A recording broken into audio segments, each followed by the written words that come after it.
کہ مومن کے دل کی ہے صدا مسلم پرسنل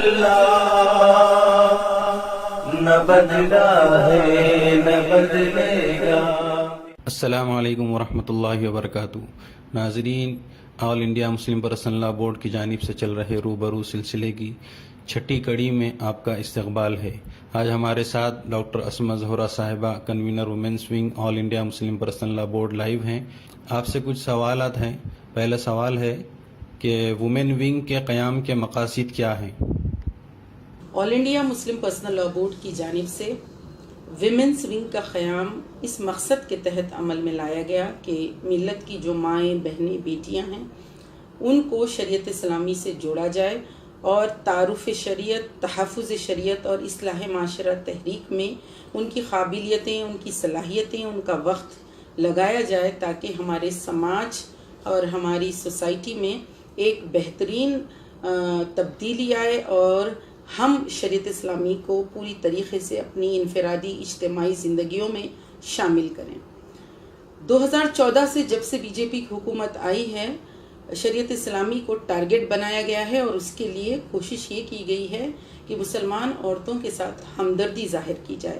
ان کو ایک وکٹم کی طرح ٹی وی میں پیش کیا جائے، میڈیا میں پیش کیا جائے اور یہ بتانے کی کوشش کی جائے کہ یہ بہت زیادہ پریشان ہیں، متاثر ہیں اور ہم کچھ ایسے قوانین لائیں گے جس سے ان کی مدد ہو سکے گی۔ تو یہ بہت ضروری تھا کہ مسلم خواتین ملک کے کونے کونے سے آگے بڑھ کے آئیں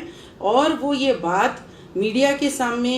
اور ابنائے وطن جو ہمارے fellow naan Muslim brothers and sisters ہیں ان کے سامنے رکھیں کہ ہم شریعت میں کوئی تبدیلی نہیں چاہتے۔ یہ ہمارے ذمہ داران علماء اکرام کی دور اندیشی تھی اور دانش مندی تھی کہ انہوں نے وقت کی ضرورت کو محسوس کرتے ہوئے ایسی فعال قابل بہنوں کو جوڑا اور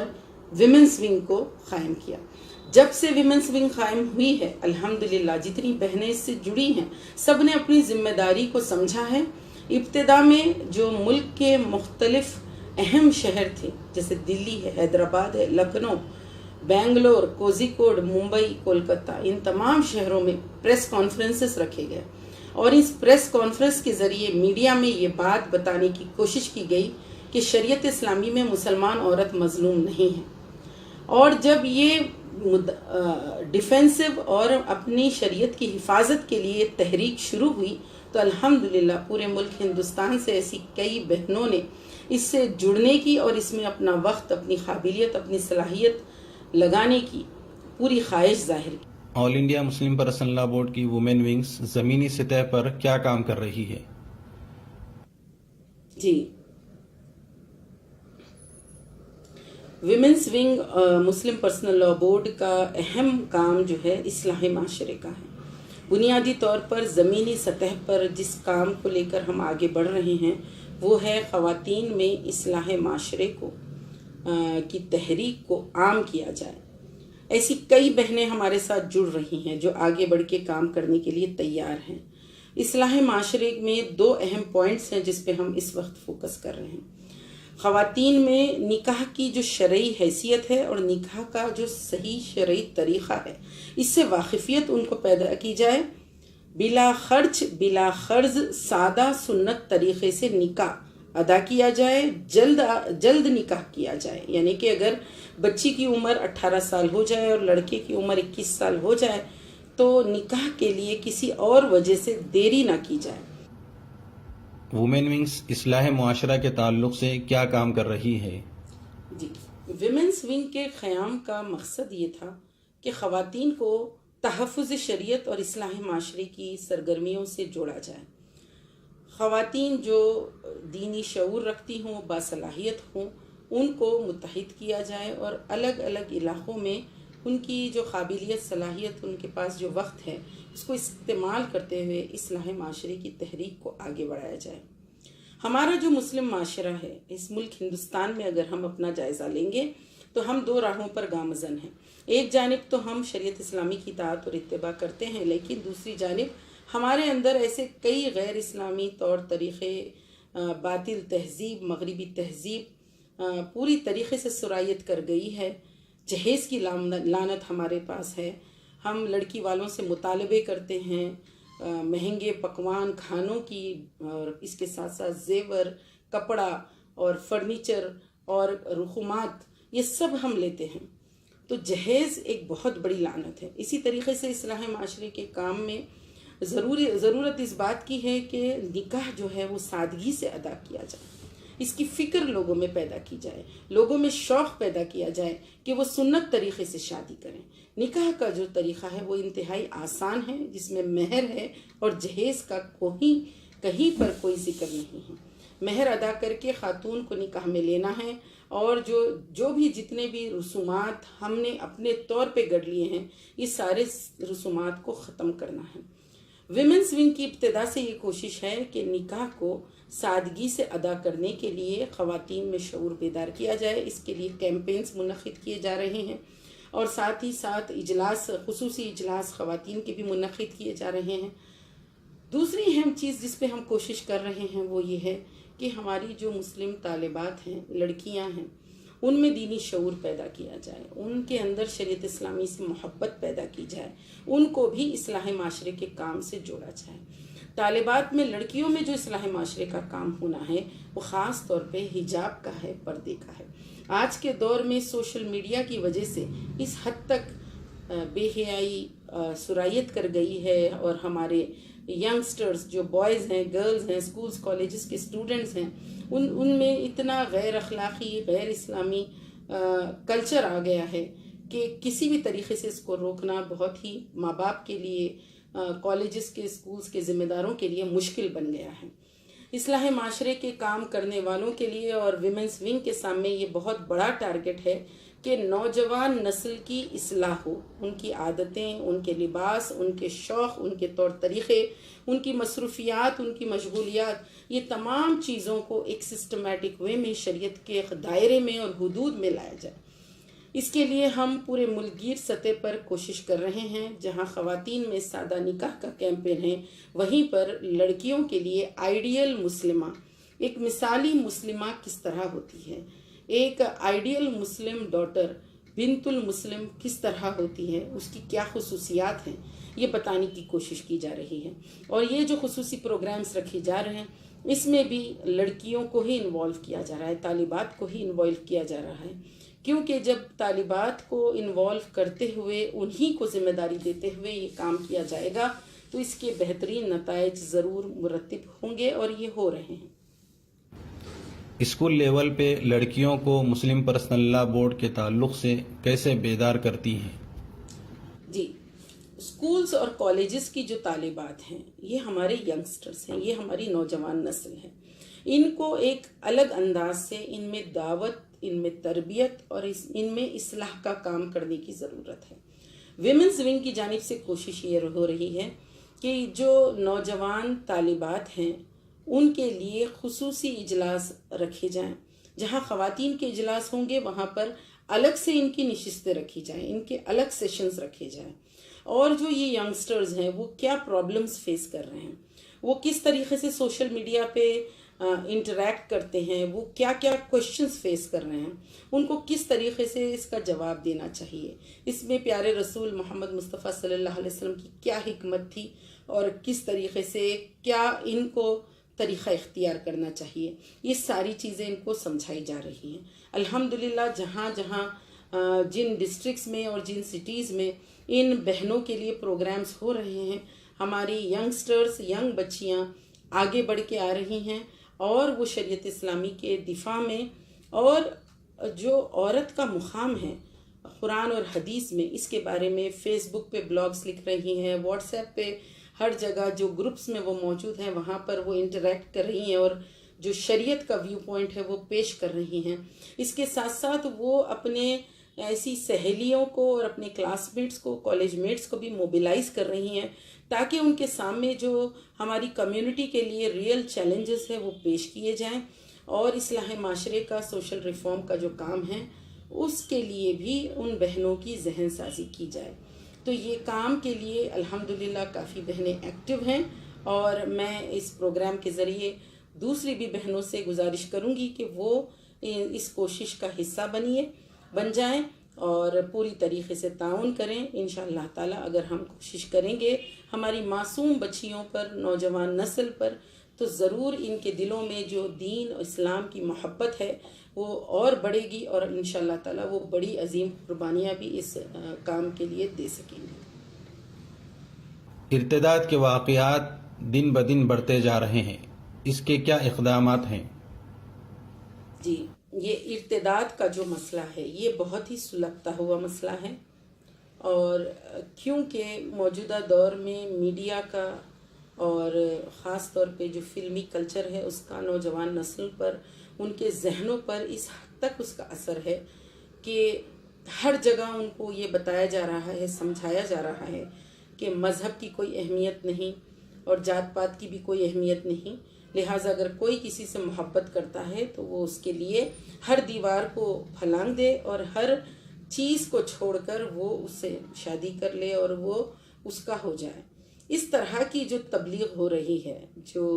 جس کو ایکسپوز ہو رہے ہیں ہمارے ینگسٹرز، ہماری بالکل ٹین ایج میں رہنے والی لڑکیاں، لڑکے، یہ بہت ضروری ہے کہ اس طوفان کو روکا جائے. سب سے پہلی چیز اس میں ضروری ہے کہ گھروں میں ماحول صحیح ہو. ماؤں کی سب سے بڑی ذمہ داری ہے. مسلم خواتین جو مائیں ہیں ان پر یہ ذمہ داری ہے کہ وہ اپنے بچوں کو دینی تعلیم سے آراستہ کریں، ان کے اندر ان کو دین سمجھائیں، اور ساتھ ہی ساتھ اللہ کا ڈر، خوف اور تقوی اور پرہیزگاری اپنے بچوں میں پیدا کریں، نمازوں کی پابندی پیدا کریں، اور لڑکیوں کو پردے اور حدود کے بارے میں جو رولز ریگولیشنز ہم کو شریعت میں دیے گئے ہیں، لڑکیاں کتنا کام کر سکتی ہیں، کتنے اوقات تک گھر سے باہر رہ سکتی ہیں، کس کے ساتھ ان کو دور کے سفر پہ جانا ہے، یہ ساری چیزیں بچیوں کو سمجھائیں. یہ سب سے پہلی اولین ذمہ داری ماں کی ہوتی ہے کہ ماں اپنی بیٹی کو تربیت دے، اور تربیت میں یہ بچی کو اچھی طریقے سے سمجھائے کہ ہمارے لیے سب سے بڑا قیمتی سرمایہ ہماری عزت ہے. ہماری عزت، ہماری ریسپیکٹ، ہماری دنیا کی سب چیزیں اگر چلی جائیں گی تب بھی کوئی بڑا نقصان نہیں ہوگا، لیکن پاک دامنی ایک بہت بڑی نعمت ہے اور اس کی قدر کرنا چاہیے، اور اپنی عزت عصمت کی حفاظت ہر لڑکی کرے. ایک بچی کے لیے پاک دامن ہونے کے لیے دو چیزیں ضروری ہوتی ہیں. ایک تو وہ خود اپنے اندر احساس رکھے کہ وہ کسی کو بوائے فرینڈ نہیں بنائے گی، وہ کسی لڑکے کے ساتھ کوئی افیئر نہیں کرے گی، وہ خود اپنے آپ کو پوری طریقے سے سیلف کنٹرول کرتے ہوئے ان تمام چیزوں سے روکے رکھے گی. دوسری چیز ضروری ہوتی ہے کہ اس کا خاندان اس کی حفاظت کا پورا انتظام کرے، اس کو ایسے ماحول سے ہرگز ایکسپوز نہ کرے جہاں پر اس کے لیے اپنی پاک دامنی کی حفاظت کرنا مشکل ہو جائے. یہ دونوں کی کوششوں سے ایک لڑکی کی عزت عصمت کی حفاظت ہو سکتی ہے. والدین کی ذمہ داری ہے کہ اپنی بچی کی عزت کو سب سے زیادہ امپورٹنس دے. ساتھ ہی ساتھ لڑکیوں کو چاہیے کہ کسی بھی طرح کے جھوٹ میں، فریب میں ہرگز مبتلا نہ ہوں. یہ جو محبت کی بات کی جاتی ہے یہ صرف اور صرف ایک فریب ہے، ایک ڈسپشن ہے. اگر ہم اپنی بچیوں کو سمجھائیں کہ دیکھیے محبت کے بارے میں دنیا جو بات کہتی ہے اور محبت کے بارے میں قرآن حدیث میں جو بیان کیا گیا ہے، ایک وہ محبت بھی ہے جو ابراہیم علیہ السلام نے اپنے بیٹے اسماعیل علیہ السلام سے کی تھی، اور اللہ تعالیٰ نے ان کو آزمایا تو اس وقت انہوں نے اپنے بیٹے کو قربان کر کے اللہ کی اطاعت اور اللہ کی فرمانبرداری کو اہمیت دی، اور اللہ تعالیٰ نے اس سنت کو پوری رہتی دنیا تک کے لیے سب کے لیے لازم کر دیا کہ دمبے کی قربانی دو اور یہ ظاہر کرو کہ تم اللہ کے لیے ہر چیز کو قربان کرنے تیار ہو. ہماری بچیوں کو ہم کو سمجھانا چاہیے کہ کیا ہے سنت ابراہیمی اور کیا ہے یہ قربانی، کہ دنیا میں ہم بھی اسی طرح آزمائے جائیں گے. دنیا ہم کو محبت کی بات بتاتی ہے کہ کوئی لڑکا کسی لڑکی سے محبت کرتا ہے، اور جذبات جو لڑکیوں کے ہوتے ہیں وہ اس طرح بھڑکا دیے جاتے ہیں، ان کو ایسا سمجھا دیا جاتا ہے کہ بس ان کی زندگی اسی میں ہے اور اس کے بغیر وہ بالکل نہ رہ سکیں گی، وہ مر جائیں گی. اس طریقے سے وہ اپنے ماں باپ کو، اپنے خاندان کو، سب کو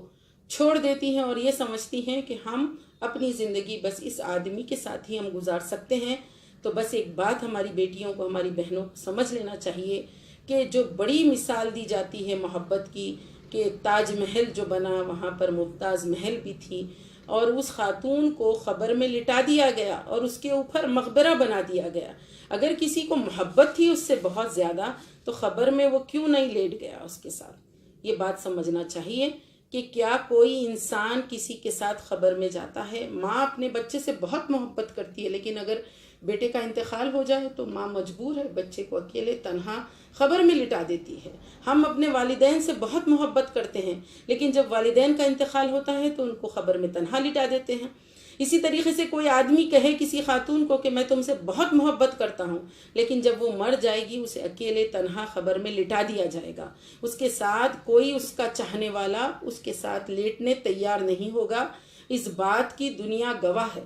کون سی طاقت ہے، کون کس کی مدد ہوگی جو خبر میں آپ کے ساتھ ہوگی، جو اس دنیا کے سارے رشتے ٹوٹ جائیں گے لیکن وہاں پر آپ کے ساتھ ہوگی؟ یہ صرف اور صرف اللہ کا ساتھ ہوگا، اللہ کی رحمت ہوگی، اللہ کی مدد ہوگی، جو اس دنیا میں بھی آپ کے ساتھ رہے گی، اس دنیا کے بعد والی جو زندگی ہے وہاں بھی ساتھ ہوگی۔ ہماری بچیوں کو زندگی کا کانسیپٹ، موت کا کانسیپٹ اور حقیقی کون ہمارے دوست ہیں، حقیقی ہمارے لیے کون ساتھ آنے والے ہیں، اور ہر دوسری چیز بالکل فریب ہے، دھوکہ ہے، جھوٹ ہے، یہ بات ہم کو اچھی طریقے سے سمجھانا چاہیے۔ اگر ہماری بہنوں میں، بیٹیوں میں، اور یہ جو معصوم بچیاں جو کالج اسکولز میں جا رہی ہیں وہاں کے کلچر کو ایکسپوز ہو رہی ہیں، پہلے سے ہی ان کو صحیح دوست اور دشمن کی پہچان اگر ان کے اندر پیدا کر دی جائے تو ضرور ہماری بچیاں سمجھ جائیں گی کہ ہم کو اس کالج میں صرف تعلیم کے لیے جانا ہے، اس انسٹیٹیوٹ میں ہم کو صرف تربیت کے لیے جانا ہے، لیکن ہماری اپنی عزت اس کو ہم خود حفاظت کرتے رہیں گے۔ تو یہ اس کے لیے ویمنس ونگ کی جانب سے تحفظ بنت المسلم کیمپین الگ الگ علاقوں میں منعقد کیا جا رہا ہے۔ یہ جو فیبروری کا مہینہ آیا تھا اور ویلنٹائن کا کلچر بہت عام ہو رہا تھا، اس وقت کئی بہنوں نے کالجز اسکولز میں جا کر ہینڈ بلز تقسیم کیے اور بہنوں سے بات کی اور سمجھایا۔ اسکولز، کالجز، یونیورسٹیز میں ایسے کارنر میٹنگز رکھے تاکہ لڑکیوں کے اندر صحیح کانسیپٹ آئے اور ان کو سمجھایا جائے کہ ہر وہ چیز جو نکاح کے باہر ہے وہ ناجائز ہے، حرام ہے۔ الحمدللہ اس سے ہم کئی اور ایسی تنظیموں کی بھی جو لڑکیاں ہیں ان کے ساتھ بھی ہم انٹریکشن ہمارا ہوا، اور ہماری جو اسکولز کالجز کی انچارجز ہیں انہوں جو فیڈ بیک لیا ہے وہ بھی بہت اچھا آیا ہے۔ تو انشاءاللہ تعالیٰ اس پروگرام کے ذریعے بھی میں اپیل کروں گی کہ جہاں جہاں پر بھی اسکولز کالجز میں مسلمان طالبات، مسلمان لڑکیاں پڑھ رہی ہیں، ان کے اندر ایمان اور عزت کی اہمیت یہ بہت زیادہ پیدا کی جائے، اور اس کے لیے جو تنظیمیں کام کر رہی ہیں وہ بھی کام کریں، والدین بھی اس کے لیے کوشش کریں، سب مل کے متحدہ طور پہ کوشش کریں گے تو انشاءاللہ العزیز ہماری ملت کی ایک بھی بیٹی اس دین کو، اس مذہب کو، اس شریعت کو چھوڑ کے ہرگز اس سے باہر نہیں جائے گی۔ بورڈ میں وومنس کی تعداد کتنی ہے؟ آل India Muslim Personal Law Board میں جملہ 251 ارکان ہیں اور اس میں 35 سے زیادہ خاتون اراکین ہیں۔ ورکنگ کمیٹی جسے مجلس عاملہ کہتے ہیں اس میں 7 ویمن ممبرز ہیں۔ تو اس طریقے سے جو ٹوٹل ممبرشپ ہے اس کا 8 to 10% مسلم خواتین ہیں، ویمن ہیں۔ تو یہ جو الزام مسلم پرسنل لاء بورڈ پہ لگایا جاتا ہے کہ یہاں پر خواتین کا ریپریزنٹیشن نہیں ہے یا خواتین کی آواز کو نہیں سنا جاتا، الحمدللہ مسلم پرسنل لاء بورڈ کے جتنے بھی میٹنگز ہوتے ہیں اور جو بھی ایشوز ڈسکس کیے جاتے ہیں اس میں مسلم خواتین جو ممبرز ہیں وہ پوری طریقے سے پارٹیسپیٹ بھی کرتی ہیں، ان کی رائے کو اہمیت بھی دی جاتی ہے، اور اگر وہ سوال بھی کرتے ہیں تو ان کو کلیریفائی بھی کیا جاتا ہے، ان کا تشفی بخش جواب بھی دیا جاتا ہے۔ اس طریقے سے مسلم پرسنل لاء بورڈ میں ویمن کا ایکٹیو رول ہے، اور خواتین، شعبہ خواتین کا بھی جو تجاویز ہیں اور شعبہ خواتین کے جتنے کام ہیں ان کاموں کو بھی ہمارے بورڈ کے جو ذمہ دار ہیں وہ قدر کرتے ہیں اور بہت اچھی طرح سے انکریجمنٹ کرتے ہیں، ہمت افزائی کرتے ہیں تمام بہنوں کی۔ All India Muslim Personal Law Board نے عورتوں کے لیے ہیلپ لائن نمبر جاری کیا ہے، اس کے متعلق کچھ بتائیں۔ All India Muslim Personal Law Board کی جانب سے جہاں پر ویمنس ونگ کا قیام عمل میں آیا، وہیں پر ایک اور جو کوشش ہوئی وہ ہے آل India Muslim women help line کا قیام، ایک ٹول فری کال سینٹر، ایک نمبر جاری کیا گیا 1800-102-8426۔ یہ ٹول فری نمبر 7 زبانوں میں ہے اور صبح 10 بجے سے شام 5 بجے تک یہ کام کرتا ہے۔ اگر ہماری کوئی بہن کسی بھی وجہ سے پریشان ہو، ازدواجی تنازعات ہوں، خاندانی جھگڑے ہوں، یا وہ شریعت کی روشنی میں کچھ رائے جاننا چاہتی ہوں تو وہ اس نمبر پہ فون کر سکتی ہیں اور ہماری بہنیں ان سے بات کریں گی، ان کو سمجھائیں گی۔ اگر ان کا کوئی مسئلہ ہو تو پھر وہ اپنے شوہر کا بھی نمبر دیتی ہیں اور پھر کوشش ہوتی ہے کہ ان کے شوہر سے بھی رابطہ کیا جائے۔ اگر مسئلہ بہت زیادہ پیچیدہ ہو تو پھر جن جن علاقوں میں جو ویمنس ونگ کی ممبران کاؤنسلرز ہیں تو وہاں پر ان کو بلایا جاتا ہے، ان کی کاؤنسلنگ کی جاتی ہے، دونوں فریقین کی بات سمجھنے کی کوشش کی جاتی ہے۔ کاؤنسلنگ میں کئی گھنٹے وقت لگایا جاتا ہے۔ پھر اس کے بعد اگر دونوں کسی نتیجے پہ پہنچ جائیں، اگر دونوں آپس میں رہنے کے لیے تیار ہوں تو پھر ان کو سمجھا کر بھیج دیا جاتا ہے۔ اگر کسی وجہ سے اختلافات بڑے ہوئے ہوں تو پھر ان کو دارالقضاء رجوع ہونے کے لیے ان کو راستہ بتایا جاتا ہے، اپوائنٹمنٹ لیا جاتا ہے اور ان کو بھیجا جاتا ہے۔ الحمدللہ جب سے All India Muslim women help line کا نمبر جاری کیا گیا، ایسے کئیوں فون کالز بہنوں کے آئے جو پریشان تھے یا کچھ جاننا چاہتے تھے یا کچھ رہنمائی چاہتے تھے، تو مستقل یہ شعبہ کام کر رہا ہے۔ اس میں ایک نوعیت تو بہنوں کی اس طرح کی ہے کہ جو پریشان ہیں کہ ان کے شوہر خرچ نہیں دیتے، وہ طلاق نہیں چاہتی ہیں، وہ علیحدگی نہیں چاہتی ہیں، ان کی شادی ہوئے کافی عرصہ گزر چکا ہے اور 1-2 بچے بھی ہیں، مجبور ہیں، وہ خود بھی کما نہیں سکتی اور ان کے شوہر ان کو نفقے کے لیے پریشان کر رہے ہیں۔ ایسے وقت میں ہماری بہنیں کوشش کرتی ہیں کہ ان شوہروں کو کانٹیکٹ کرنے کی کوشش کی جائے اور ان کو سمجھایا جائے کہ وہ اپنی بیویوں کو، اپنے بچوں کو اپنی ذمہ داری سمجھتے ہوئے ہر مہینہ ان کا نفقہ ادا کریں۔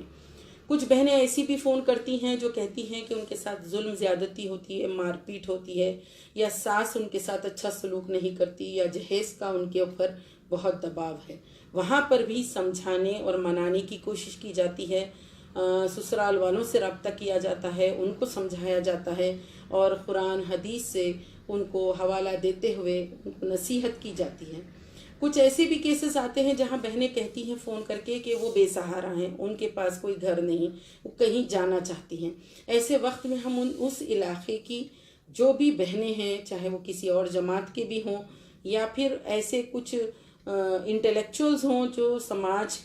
سدھار کے کام میں، سوشل ورک میں ایکٹیو ہوں، اس علاقے کی وہ بہنوں کو ہم کانٹیکٹ کرتے ہیں اور ان کو کہتے ہیں کہ یہ ایک مسئلہ ہے، اگر کوآرڈینیٹ کر کے اس کو حل کیا جا سکتا ہے، اس بہن کو اگر کچھ سہارا دیا جا سکتا ہے تو سہارا دینے کی کوشش کی جائے۔ الحمدللہ آپسی کوآرڈینیشن سے اگر کوئی بہن بھوپال میں بھی پریشان ہو، ہم کو فون کرتی ہے تو الحمدللہ ہم یا تو دلی کی بہنوں کو رابطہ کرتے ہیں، ان کے رابطے کے ذریعے پھر ہم بھوپال کی بہنوں کو بھی رابطہ کرتے ہیں اور پھر کوشش کرتے ہیں کہ کہیں نہ کہیں ان کا سہارا مل جائے۔ اسی طریقے سے بنگلور سے بہت کیسز ایسے آتے ہیں جو ڈرگ ابیوز کے ہیں اور بہت زیادہ یعنی غیر اللیگل افیئرز جسے کہتے ہیں کہ ایکسٹرا میریٹل افیئرز اور ناجائز تعلقات، جہاں پر یعنی مشکل ہوتا ہے کہ کس طریقے سے ہم اصلاح کریں۔ ہماری پوری کوشش یہ ہوتی ہے کہ وہاں پر بھی اگر ان کے گھر کے کوئی خواتین ہم کو مل جائیں، جیسے اگر کوئی آدمی اپنی بیوی کے ساتھ دھوکہ دہی کا معاملہ کر رہا ہو تو ان کی ساس یا گھر کی کوئی ننن، ان سے رابطہ کیا جائے اور ان بہنوں کو سمجھایا جائے تاکہ یہ خواتین جو ہے اپنے گھر کے مرد حضرات کو گمراہی سے اور اخلاقی بے راہ روی سے روکیں۔ اسی طریقے سے کچھ واقعات ایسے بھی آتے ہیں کہ کوئی علاقے کی کوئی لڑکی ہے اور وہ غیر مسلم سے شادی کرنے والی ہے یا کورٹ میں اس کی نوٹس آئی ہے، تو پھر وہاں کے علاقے کے لوگوں سے رابطہ کیا جاتا ہے اور یہ سمجھانے کی کوشش کی جاتی ہے کہ ان کے گھر پہ پہنچیں اور احسن طریقے سے ان کو بات سمجھائیں۔ الحمدللہ جہاں جہاں اس طرح کی کوششیں ہوئیں، اس کے بہت اچھے نتائج مرتب ہوئے، نتائج ہم کو ملے ہیں اور فیڈ بیک جو مل رہا ہے اور یہ جو کوششیں ہو رہی ہیں، بہت بڑی تعداد میں بہنیں مسلم ویمن ہیلپ لائن کو رجوع ہو رہی ہیں، اور علاقے کی بھی جو بہنیں ہیں، جیسے بنگلور میں ہماری جو بہنیں ہیں جو ویمنس ونگ کی یونٹ کی ہیں، وہ اتنی ایکٹیو ہیں کہ لوکل لوگ مستقل وہاں پہ ان کو رابطے میں آتے ہیں، اپنے مسائل لے کر آتے ہیں۔ اسی طریقے سے دلی کا ہمارا جو یونٹ ہے وہاں پر بہنیں رابطے میں ہیں، اپنے مسائل لے کر آتے ہیں۔ حیدرآباد میں مستقل ہیلپ لائن کا آفس چلتا ہے، اور وہاں پر آئے دن خواتین اور ان کے گھر کے مرد حضرات بھی اپنے مسائل لے کر آتے ہیں، اور تقریباً 99% جو مسائل ہیں سمجھانے سے اور نصیحت کرنے سے کافی حد تک ختم ہو جاتے ہیں۔ All India Muslim women Helpline کے قیام کا اصل مقصد یہ تھا کہ ہمارا جو مسلم سماج ہے، مسلم سوسائٹی کا اس طرح کا امیج بنایا جا رہا تھا جیسے ہمارا سب سے بڑا مسئلہ، سب سے سلگتا ہوا مسئلہ طلاق ہے، کہ مرچی کم ہو گئی طلاق دے دیا گیا، اور مرچی زیادہ ہو گئی طلاق دے دی گئی۔ اس طرح کا جو غلط کانسیپٹ پیش کیا جا رہا تھا۔ آپ کو ہم بتاتے ہیں کہ اب تک جتنے ہیلپ لائن میں کالز آئے ہیں اس میں سب سے کم تناسب طلاق کا علیحدگی کا ہے، بلکہ ایسے کئی مرد حضرات فون کرتے ہیں، وہ کہتے ہیں کہ ہماری بیویاں ناراض ہو کر اپنے میکے جا کے بیٹھی ہیں، ہم آپ سے گزارش کرتے ہیں کہ کیا آپ ان کو تھوڑا سا سمجھا سکتے ہیں تاکہ وہ اپنے گھر کو واپس آ جائیں۔ تو اس طریقے سے ہیلپ لائن میں جتنے بھی کالز آئے ہیں وہ الگ الگ نوعیت کے ہیں، نفقے کے بھی ہیں، اور گھریلو تشدد کے بھی ہیں، اور جہیز کے مطالبے کے بھی ہیں، لیکن ایسے واقعات نہیں ہیں کہ رات کسی بہن نے فون کر دیا کہ بھائی میں پریشان ہوں، روڈ پہ ہوں، میرے شوہر نے مجھے اپنے گھر سے باہر کر دیا ہے۔ آل India Muslim women Helpline ہماری ملت کے لیے ایک بہت بڑی عظیم خدمت ہے جو مسلم پرسنل لاء بورڈ شعبہ خواتین کی جانب سے کی جا رہی ہے۔ میں تمام بہنوں سے بھی گزارش کروں گی کہ اس نمبر ٹول فری نمبر کو زیادہ سے زیادہ عام کریں، 1800 102 8426۔